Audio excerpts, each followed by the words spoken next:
Bonjour à tous, bienvenue au corrigé du laboratoire de vendredi. Donc, tout d'abord, j'espère que ça a bien été pour créer les circuits. Comme vous remarquez, nous avions la source ici et j'ai mis un ampèremètre juste à côté de la source pour avoir l'intensité totale. Et donc, j'ai une intensité de 0,22 ampères qui était mon intensité totale. Si vous remarquez, juste après ma résistance 1 et juste après la résistance 2, j'avais 0,22 ampères. Donc, j'avais 0,22 ampères dans chacune de mes résistances. Et donc, l'intensité était pareille partout. On pouvait donc dire que la loi était confirmée.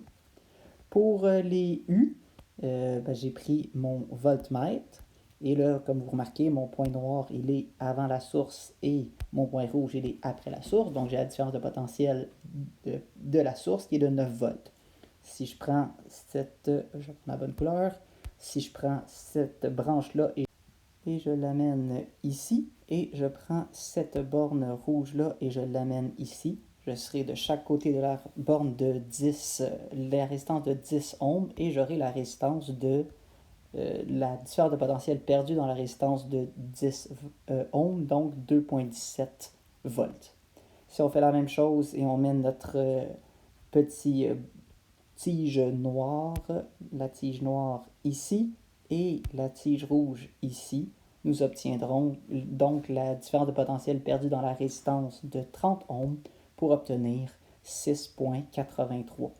Et donc, si on fait 6,83 plus 2,17, on obtient bien le 9 volts. Donc, on sait que la différence, la loi des tensions est respectée, car le U total, 9 volts, c'est bien 6,83 plus 2,17. Pour la résistance, c'est là que c'est un peu plus complexe. Normalement, la résistance équivalente devrait être R1 plus R2. Normalement, la résistance équivalente devrait être de 40 ohms. Cependant, si on fait U total et I total, on trouve R total avec nos valeurs et on obtient 40,9. Et donc, 40,9 n'est pas égal à 40. On peut donc dire qu'on n'a pas réussi à confirmer la loi. Pourquoi on n'a pas réussi à la confirmer? C'est parce que normalement, si on fait la résistance équivalente de 40 ohms, pour 9 volts, on devrait obtenir 0,225 ampères. Comme l'appareil ne lit juste qu'au centième, le point 22 a créé une imprécision qui fait qu'on n'a pas prouvé la résistance équivalente. C'est pas qu'elle ne fonctionne pas, c'est qu'on n'a pas réussi à la prouver dans notre laboratoire. On n'a pas ce problème-là dans le deuxième problème. Là, j'ai pris mes 3 ampères. On a ici le I total. On a ici le I dans la résistance de 30 et le I dans la résistance de 10. Et donc, en le replaçant dans mon circuit, on obtient donc les 3 valeurs. Et oui, c'est normal, l'intensité s'additionne, l'intensité totale, c'est la somme de l'intensité 1 plus l'intensité 2. Donc, on a réussi à le confirmer. Ici, si on prend les 3 U,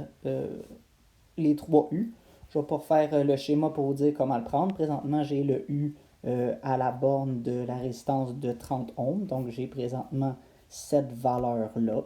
Mais j'aurais pu le prendre à différents points pour obtenir toujours 9 volts. Donc, oui, les U sont égales partout. Par contre, pour la résistance, on a 10 ohms et 30 ohms. Pour la résistance équivalente, on sait qu'on a 9 volts et 1,2 ampères. Donc, 9 divisé par 1,2, on peut trouver 7,5 ampères.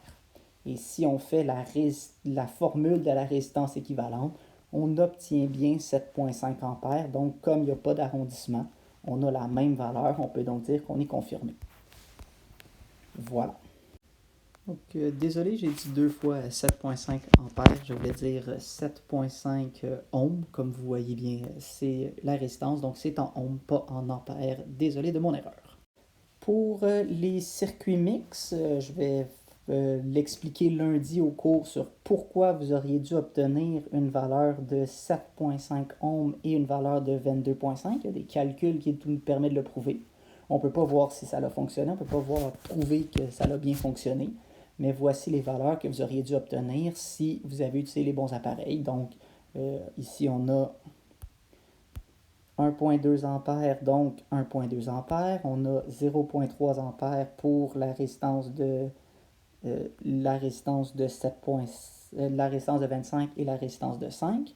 Et on a 0.9 pour la résistance de 10. Pour les U, avec la différence, le voltmètre, on était capable de trouver ces valeurs-là ici. De même pour le second, on était capable de voir que l'intensité totale était de 0.4 et c'est la même qui passe dans la résistance de 15 ohms. Par contre, dans la résistance de 30 ohms, il n'y a que 0.10 ampères, 0.1 ampères, et dans la résistance de 10 ohms, il y a 0.3 ampères comme ceci. Avec les voltmètres, on était capable de trouver toutes ces valeurs-là et ça nous donnait quelque chose comme ça qui semble fonctionner, mais on vous expliquera lundi pourquoi ça fonctionne. Bonne fin de semaine à tous!